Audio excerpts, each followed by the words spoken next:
Olá, você que está nos assistindo na sua casa, no seu comércio,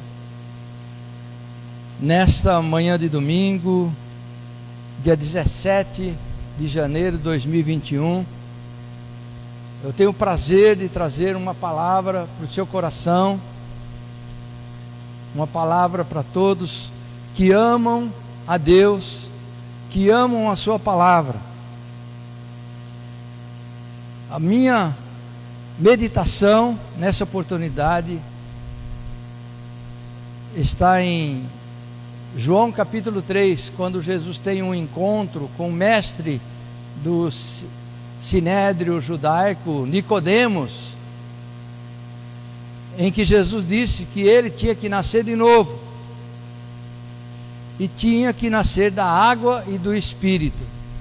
Então a minha mensagem nessa manhã é refletir sobre o que seja nascer da água e do Espírito. Eu vou ler o texto de João capítulo 3, versículo 5, que Jesus responde para Nicodemos, dizendo: em verdade te digo, que aquele que não nascer da água e do Espírito, não pode entrar no reino de Deus. A doutrina de Jesus somente tornou evidente o que estava registrado nos profetas, que era nascer da água e do Espírito. É o mesmo que Deus espargindo água sobre o homem para purificá-lo. Somente Deus pode conceder um novo coração e um novo espírito, ou seja, uma nova vida ao homem. Então, o que é água e espírito? Qual a diferença entre água e espírito? Então, a resposta de Jesus satisfaz a pergunta de Nicodemos, quando ele interrogou Jesus: como pode um homem, sendo velho, nascer de novo, né? Como pode nascer um homem sendo velho, nascer novamente, voltar ao ventre da sua mãe? É interessante que Jesus explode com aquele homem, né? Dizendo que se ele não entendesse as coisas espirituais, como que ele entenderia, né, aquilo que Deus tinha como propósito para ele? E a resposta de Jesus é muito precisa, né? O novo nascimento se dá por meio da água e do Espírito. Para entendermos a resposta de Jesus, é preciso saber que a doutrina apregoada por Cristo não é nada diferente da mensagem escrita na lei, nos salmos e nos profetas. Sabemos que a lei nunca pode aperfeiçoar ninguém, por conter somente a sombra dos bens futuros, conforme está em Hebreus capítulo 10, versículo 1, que diz assim: porque tendo a lei a sombra dos bens futuros, e não a imagem exata das coisas, nunca pelos mesmos sacrifícios que continuamente se oferecem a cada ano no templo, pode aperfeiçoar aos que a ela se chegam. A lei não aperfeiçoa ninguém. O sacrifício do sacerdote, sacrificando a ovelha no templo, não aperfeiçoava ninguém que se achegava ao altar. Porém, essa mesma lei, ela apontou para a necessidade da circuncisão do coração. O que a lei propunha, a proposta da lei era impossível, ou seja, que o homem alcançasse por meio dela, visto que a própria lei estava enferma pela carne. Era impossível ao homem alcançar uma nova vida por meio da lei, porque a própria lei estava enferma. Diz Paulo em Romanos 8, capítulo 8, versículo 3. Conforme eu disse na minha última mensagem, a lei serviu apenas como um guia, ou seja, o aio, né? O aio, na linguagem grega, para tutor, no nosso vernáculo. A lei serviu apenas de tutor para conduzir o homem a Cristo, porque ela era apenas uma sombra, uma imagem do que haveria de vir. Então aqueles pais, patriarcas, profetas que atentaram para a lei, eles estavam com os olhos voltados para o futuro, ou seja, a fé deles, que era a mesma fé de Abraão, era a fé na promessa da palavra, na promessa de que a semente da mulher, que haveria de vir, iria concretizar o plano de Deus de redimir o homem, de reconciliar o homem que havia caído no Éden. E Deus estaria providenciando o cumprimento dessas promessas por meio da sua palavra que haveria de vir. Então a lei apontava a necessidade da circuncisão do coração, porque a lei conduz o homem a Cristo, pois somente nele, somente em Cristo é possível alcançar a circuncisão, pelo despojar do corpo da carne, a circuncisão de Cristo, conforme Paulo escreve em Colossenses capítulo 2, versículo 11, no qual também estáis circuncidados com a circuncisão, não feita por mão, não feita no despojo do corpo, dos pecados da carne, pela circuncisão de Cristo. Ou seja, pela circuncisão de Cristo, não apenas os homens, o ser masculino, seriam circuncidados, mas as mulheres também, porque essa circuncisão não se daria no corpo, mas no espírito, na alma, é a circuncisão do coração. Então podemos extrair uma grande lição da lei. Ela foi escrita em tábuas de pedras, como nós sabemos, e entregue ao povo, né? A lei foi escrita em tábuas de pedras e entregue ao povo por meio de Moisés. E essa mesma lei não pode aperfeiçoar ninguém, visto que mesmo após a entrega da lei, Moisés continuou apregoando a necessidade de circuncisão do coração. Ou seja, apenas a lei não iria levar o homem de volta para Deus, era preciso uma circuncisão do coração. Caso a lei fosse imprescindível para a salvação do homem, ou seja, essencial, somente ela conduzisse o homem, se ela fosse tão essencial assim, não haveria necessidade de Moisés defender a circuncisão do coração. Então se conclui que a lei, entregue em tábuas de pedras, não operou a transformação necessária no coração do povo, ou seja, a mudança de pensamento, e pela mudança de pensamento, a mudança de hábitos, a mudança de comportamento. O comportamento não salva ninguém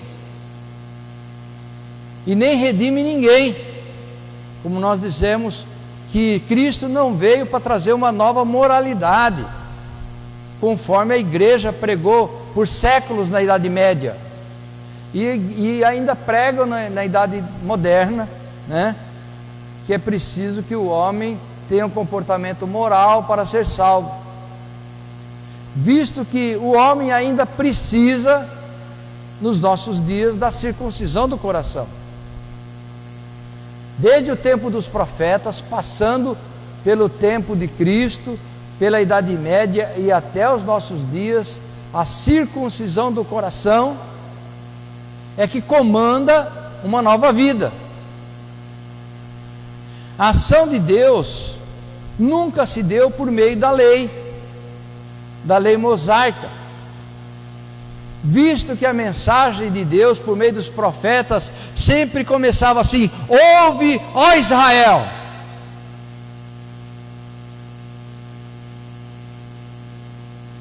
Assim diz o Senhor. Porque a fé é o único meio de se achegar a Deus, por meio do ouvir o que Deus tem para dizer. Caso ouvissem a voz de Deus, haveria uma mudança radical na vida dos judeus, dos hebreus, o que não aconteceu. E eles deixariam de ter um coração de pedra e passariam a ter um coração de carne. Vejam o que Jeremias escreveu no capítulo 4, versículo 4 do seu livro. É fácil memorizar, né? Jeremias 4:4. Circuncidai-vos ao Senhor e tirai os prepúcios do vosso coração, ó homens de Judá e habitantes de Jerusalém, para que o meu furor não venha a sair como fogo e arda de modo que não haja quem o apague, por causa da malícia das vossas obras. Malícia das vossas obras, era a malícia das obras dos judeus, que clamava por meio do profeta para que eles circuncidassem os seus corações. A malícia das obras deles era a de não guardarem a ordem de Deus, não guardarem os mandamentos de Deus. Parece um contrassenso dizermos que os judeus não guardavam os mandamentos de Deus, mas é a pura verdade. Na verdade, eles se preocupavam com o texto da lei e não com a sua essência. Veja o que diz o Salmo 78, versículo 7: para que pusessem em Deus a sua esperança e não se esquecessem das obras de Deus, mas guardassem os seus mandamentos. As obras deles eram más porque eles não guardavam as obras de Deus por meio de seus mandamentos. Então a intervenção de Deus na vida do povo só ocorreria no momento em que eles ouvissem e gravassem a lei em seus corações. Ouvir e gravar a lei nos corações não era apenas a memorização da Torá, mas a regeneração de vida. Ouvir e gravar a lei nos corações não era apenas a memorização da lei mosaica, mas a regeneração de vida deles. Os mestres judeus, os mestres do tempo de Cristo, como era Nicodemos, se preocupavam na memorização das leis e das regras farisaicas, que eram mais de 600 delas, a ponto de Cristo ter dito a eles que eles percorriam terras e mares para ganharem um prosélito, e depois faziam desse prosélito filho do diabo 7 vezes mais, porque as regras aprisionavam a alma das pessoas. Embora Cristo não viesse trazer um mandamento novo, como ele mesmo disse, que ele apenas repetia os mandamentos da Torá, dos Salmos e dos profetas, a essência desses mandamentos é que havia se perdido no coração do povo. Então a circuncisão é uma ação de Deus por meio da sua palavra. Eles se prendiam apenas à circuncisão física que Deus dera como mandamento a Abraão, como uma aliança para se tornar povo dele. na verdade, a circuncisão física no membro masculino tornava aquela criança, aquele menino, apenas um cidadão judeu, mas não um cidadão do reino dos céus. Porque a aliança de Deus com Abraão era uma aliança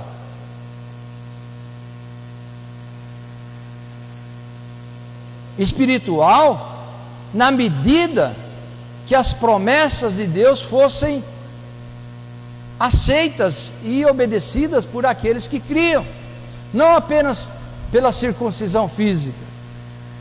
Então era a circuncisão do coração, aquela que importava.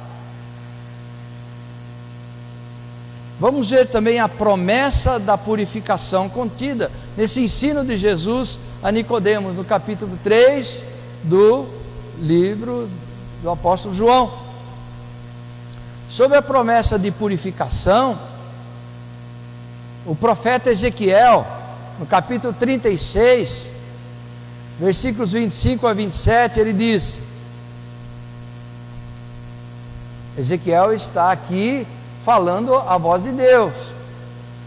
Ouve, ó Israel, assim diz o Senhor: então espargirei água pura sobre vós, e ficareis purificados de todas as vossas imundícias, e de todos os vossos ídolos vos purificarei. E dar-vos-ei um coração novo, porei dentro de vós um espírito novo, e tirarei da vossa carne o coração de pedra, e vos darei um coração de carne. E porei dentro de vós o meu espírito, e farei que andeis nos meus estatutos, guardeis os meus juízos e os observeis. Espírito, estatutos, juízos se referem exclusivamente à palavra de Deus. Então o mestre Nicodemos já conhecia essa passagem bíblica, porque ele a tinha memorizado desde a sua infância. Há muito que ele lia acerca da promessa de uma nova vida, um novo coração e um novo espírito, e acerca da vinda do Messias. Porém, Nicodemos não conseguia entender a essência daquilo que Deus propôs por meio de Jesus, ou por meio dos profetas, por meio dos salmos.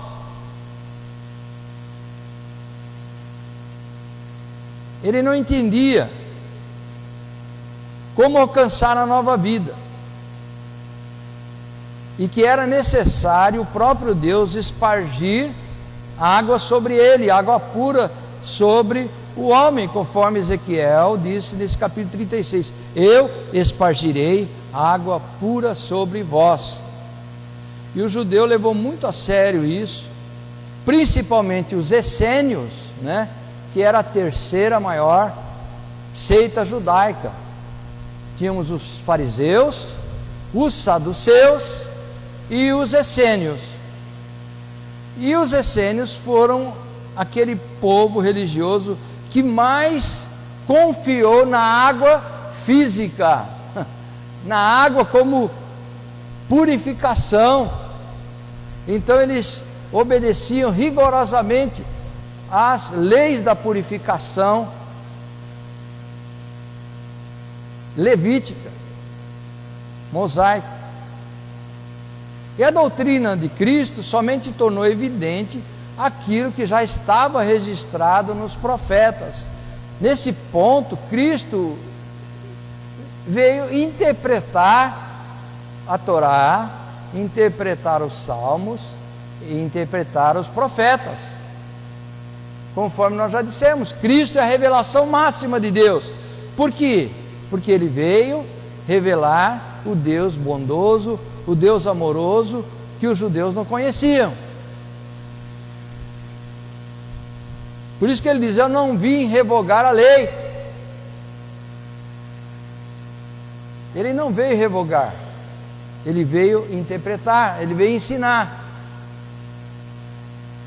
Ele veio para trazer, espargir água pura, água nova nos corações. Então, nascer da água e do Espírito é o mesmo que Deus espargindo água pura sobre o homem. Somente Deus pode conceder um novo coração e um novo espírito, ou seja, uma nova vida ao homem. Nascer da água, portanto, é o mesmo que nascer da palavra. Nascer da água é o mesmo que nascer da palavra. Guardem isso. Jesus, como nós lemos capítulo 1, verso 1 de João, é o verbo de Deus. Isto é, a palavra de Deus encarnada, né? Jesus é a palavra de Deus encarnada, conforme João também completa no versículo 14 de seu capítulo 1. E o verbo se fez carne e habitou entre nós, e vimos a sua glória como a glória do unigênito do Pai, cheio de graça e de verdade. O verbo se fez carne e habitou entre nós significa, esse habitou no grego significa tabernaculou, né? Se você for ler no hebraico, no grego, dizia o verbo se tornou homem, se tornou carne e tabernaculou entre nós. E na nossa tradução mais clara, moderna, seria: e a palavra se tornou homem e habitou e morou entre nós. E continuando o texto, né, João diz: e nós vimos a sua glória. Qual glória que João viu com Deus, com Cristo? Qual a glória que João viu com Cristo? Nós poderemos dizer que foram várias manifestações que mostraram para João a glória de Deus em Cristo, né? A primeira que poderíamos citar foi a visão do monte, né? Quando Deus surge naquela luz noturna, dizendo: este é meu filho amado, a ele ouvi. Eles ouviram a voz de Deus. O judeu acreditava que se eles vissem a Deus, eles morreriam fulminados, mas eles ouviram a voz de Deus, e viram a glória de Deus manifesta em Cristo, e viram a glória de Deus de várias outras formas. Cristo andando sobre as águas, curando os cegos, ressuscitando mortos. É essa glória. E finalmente a ressurreição, que é a maior glória de todas. Quando viram Cristo ressuscitado no tabernáculo, no cenáculo, em Betânia. E essa glória, ele diz, como a glória do unigênito do Pai, cheio de graça e de verdade. E nós já dissemos que para Cristo nos salvar, ele tinha que se tornar o unigênito do Pai. Unigênito quer dizer único filho. Então a palavra, que na eternidade era a palavra do Criador, que era o Criador, na tabernaculização de Cristo, ou seja, no seu nascimento físico, a palavra se tornou filho e o Criador se tornou Pai.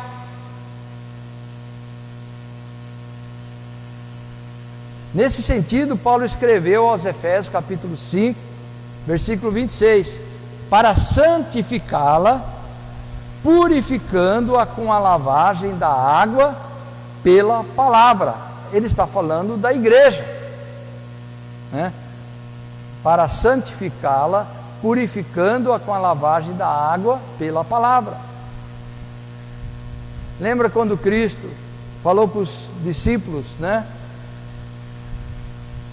que mandou eles sentar todos os 12 lá nas cadeiras, né? Sentaram, tinha que ter cadeirinha lá. Talvez até o próprio Cristo tenha ajudado a fazer uma daquelas. E pôs uma bacia e começou a lavar a todos. E o Pedrão lá, rebelde, né, orgulhoso, Não, meus pés o Senhor não vai lavar. Eu não sou digno que o Senhor lave meus pés. Eu é que devo lavar os seus pés. Então Cristo dá uma lição para Pedro e diz: Pedro, se eu não vos lavar os pés, vocês não ficarão puros. Aí o Pedro, exagerado, diz: não, então não lava só os pés, me lava todo, me dá um banho.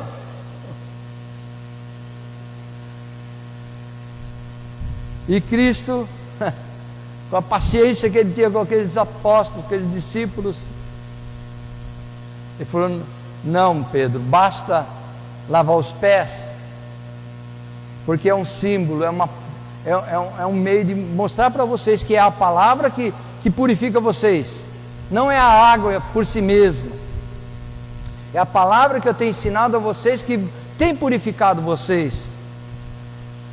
E o apóstolo João completa o dito de Jesus no capítulo 7, verso 37: se alguém tem sede, venha a mim e beba.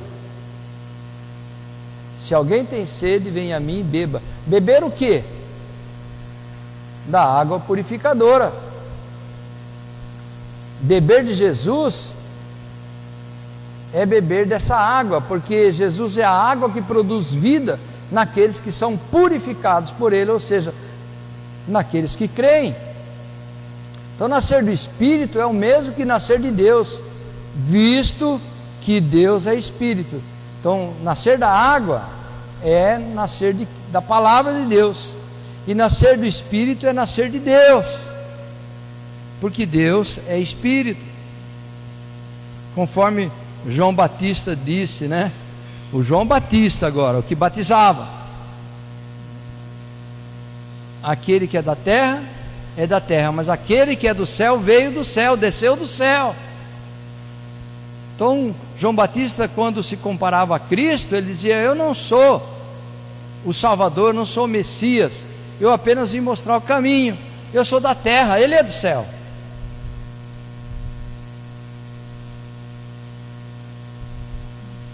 Então, nascer do Espírito é o mesmo que nascer de Deus, porque Deus é Espírito, e aqueles que dele são nascidos recebem um novo Espírito e um novo coração. O que de Deus é nascido recebe um novo Espírito e um novo coração. Sai o espírito do homem, sai o espírito do pecado, adquirido por meio de Adão, e entra o Espírito renovador, vivificador, por meio de Cristo, o último Adão, que é Espírito vivificante. Portanto, o que é nascido do Espírito é Espírito. João 3, versículo 6. E os que creem recebem poder para serem feitos filhos de Deus. Recebem poder para serem feitos filhos de Deus, não para serem adotados filhos de Deus. Tá? É uma confusão. Nós somos feitos filhos de Deus, nós não somos adotados por Deus, o que é muito diferente. Ora, se o homem crê, ele já recebeu de toda a plenitude de Deus. Toda a plenitude de Deus é ser participante da natureza divina. Nós não temos a natureza divina, nós nos tornamos participantes dela. O único que tinha natureza divina era Jesus, o pré-existente, aquele que já estava na eternidade e tabernaculou entre nós. Então nós, por meio de Cristo, por meio da água e do Espírito, circuncidamos o nosso coração e nos tornamos filhos participantes da mesma natureza de Jesus, e não da natureza de Adão. Deixamos a natureza de Adão e participamos agora da natureza divina. Quem crê na palavra encarnada que é Cristo, como diz as Escrituras, conforme mesmo Cristo disse, do seu interior fluirão rios de água viva.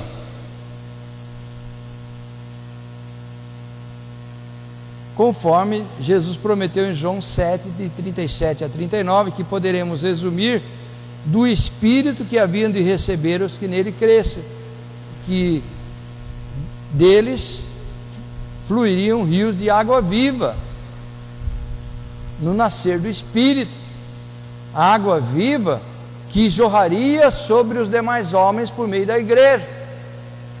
Quando nós pregamos a palavra e alguém aceita, sobre ele jorram rios de água viva, jorram rios de salvação, por ouvir a pregação da palavra. Então eu pergunto, há uma ordem específica para se nascer de novo? Sim, porque primeiro o homem nasce da água, depois nasce do Espírito. Primeiro o homem nasce da água e depois do Espírito. Como se dá isso? Primeiro o homem precisa da palavra de Deus para que possa crer. Isto é, para crer primeiro é preciso ouvir, ou seja, ser espargido por Deus com água limpa.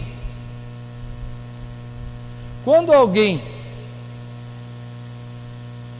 tem os ouvidos fechados por uma cera, nessa cera é resultado do pó, né, que está nos ares e que vai se fixando dentro dos ouvidos e se forma uma camada de cera e impede a pessoa de ouvir. Então é preciso tirar aquela cera, e a forma mais eficaz de se tirar cera de ouvido é um jorrar contínuo de água, e o médico jorra aquela água no ouvido, e a água vai, bate na parede do ouvido, e a cera cai de volta, como se ele tivesse sendo espargido para ouvir. Porém, esse espargimento da água pura dos céus, para que a pessoa ouça, não é tirar cera de ouvido, é tirar a incredulidade do coração, para que a água da palavra penetre e a pessoa creia, caia a venda dos seus olhos, e ela creia. É isso que aconteceu conosco, com todos nós que estamos aqui, e todos nós que estamos, vocês que estão me ouvindo em casa e que já nasceram de novo.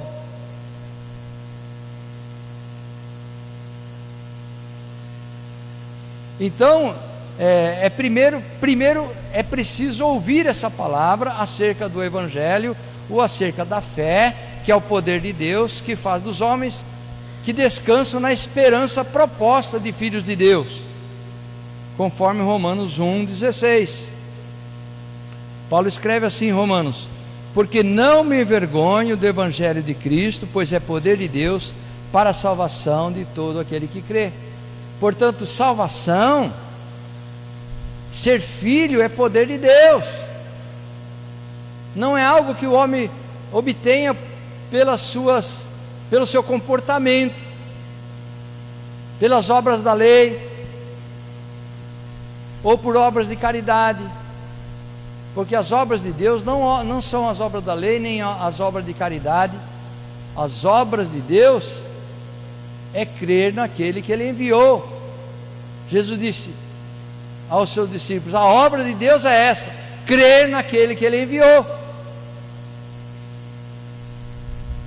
É essa palavra que abafa o diletantismo que muitos fazem do texto de Tiago. A fé sem obra é morta. A obra que Tiago está falando é o crer em Cristo, não é obra humana, não é obra que você faça com as suas mãos ou com os seus recursos, conforme ele mesmo pregou em Efésios capítulo 2, Cristo veio derrubar a parede de separação que havia entre gregos e judeus, entre homens e mulheres.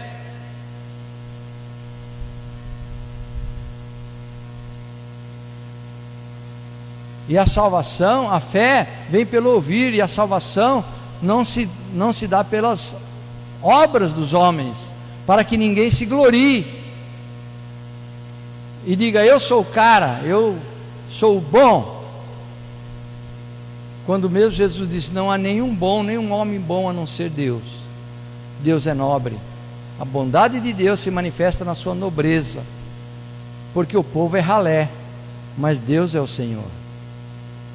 Então Deus se compara, Cristo compara Deus com um governante, com um rei que era nobre, e tudo que cercava um rei era nobreza. E o rei, ele tinha que ter uma condição superior ao povo. Quando você olha para a rainha da Inglaterra e toda a nobreza que a cerca,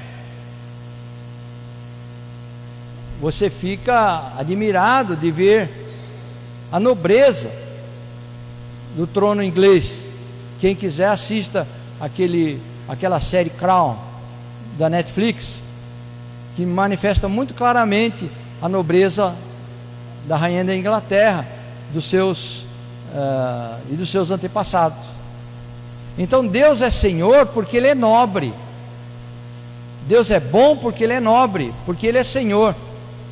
E o homem é mau porque ele é ralé. Então a bondade